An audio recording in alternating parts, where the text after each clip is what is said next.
Bonjour à tous, alors j'avais envie de vous présenter aujourd'hui une grosse installation autonome. Ce que je considère grosse, c'est quelque chose qui représente à peu près 3-4 maisons. En l'occurrence ici c'est 5 appartements, c'est pour alimenter une ferme en autonomie. On a besoin de 10 000 watts de panneaux solaires et de quelques milliers de watts sur l'éolien. Et le but est de gérer le 230 volts, mais aussi d'avoir de l'eau chaude et d'être autonome sur suffisamment longtemps. Donc je vais vous montrer un petit peu sommairement ce que ça représente, et au fur et à mesure on rentrera dans les détails sur chaque petite partie, peut-être via d'autres vidéos. Je vais voir si ça dure pas trop longtemps. J'ai mon petit schéma avec moi que j'ai fait en couleur. Donc, il y a 30 panneaux solaires, une éolienne et 15 000 watts d'onduleurs, 10 000 watts en fonctionnel et 5 000 en secours. J'ai tout mon matériel là que je vais pouvoir assembler, et après je vous montrerai l'installation finale. Là c'est du gros travail là.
D'abord nous avons le coffret général qu'on a un peu chez tout le monde. Là il gère à la fois l'apport EDF pour pouvoir recharger les batteries via le réseau lorsqu'il y a le réseau.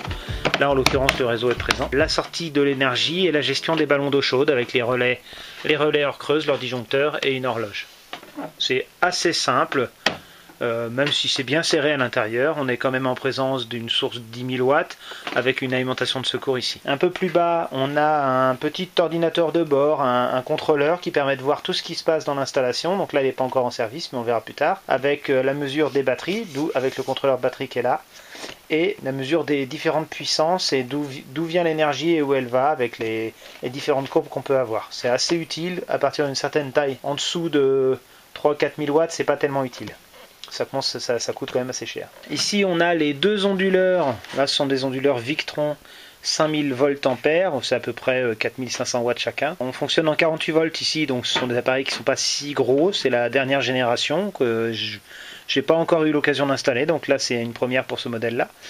Il fonctionne en synchronisation, c'est-à-dire que c'est la même phase sur les deux onduleurs, c'est-à-dire que celui-ci, lorsqu'il dépasse sa puissance, le deuxième démarre, il se synchronise dessus et puis ça permet d'atteindre la puissance maximum. En bas, on a 3 régulateurs solaires de grande taille, chacun gère à peu près 3000 watts de panneaux solaires. Ils sont tous raccordés en réseau, hein, les appareils. Ce sont des régulateurs assez récents, puisqu'avant on n'avait pas des régulateurs qui montaient aussi haut en tension. Là on monte à 250 volts, c'est des régulateurs MPPT. Là-haut, on a la partie éolien avec un coffret électrique bien séparé, une coupure, différents fusibles, une gestion des parafoudres ici avec leurs fusibles, et puis un contacteur qui sert à envoyer l'énergie dans les résistances électriques. Et les résistances électriques, c'est tout bonnement des radiateurs électriques. Des radiateurs électriques standards, puisque l'éolienne est en 250 volts, donc ça correspond à un usage standard. Ici, on a un sectionneur qui met en court-circuit l'éolienne. Donc quand on fait comme ça, elle s'arrête, ou du moins elle freine jusqu'à l'arrêt, ou alors elle ne démarre pas si elle est déjà à l'arrêt. L'énergie qui vient de l'éolienne va dans un pont redresseur ici, qui permet de fabriquer du courant continu. Normalement ici on a le plexiglas.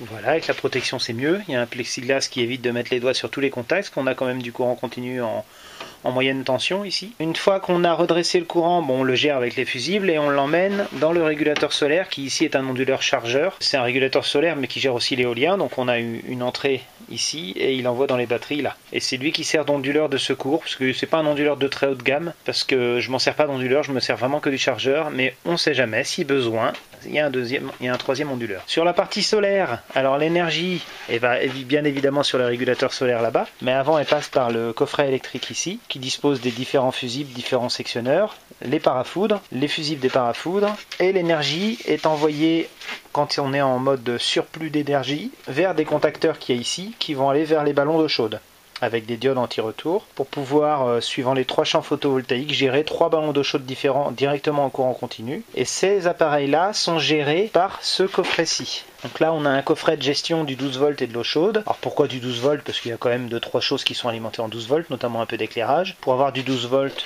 on a l'abaisseur de tension qui est là. Et là-dedans, on a quelques minuteries pour permettre de gérer des chauffe-eau, les ballons d'eau chaude, pour pas qu'ils se déclenchent tous en même temps, pour qu'ils puissent y aller crescendo. Un appareil de mesure de tension, et puis l'ensemble fonctionne avec le contrôleur batterie qu'on a vu tout à l'heure, pour gérer les pourcentages de batterie. Quand on a suffisamment d'énergie, on peut faire de l'eau chaude. Mais on ne fait pas tout d'un coup, on y va petit à petit. Et puis la dernière partie, c'est vraiment la partie courant continu.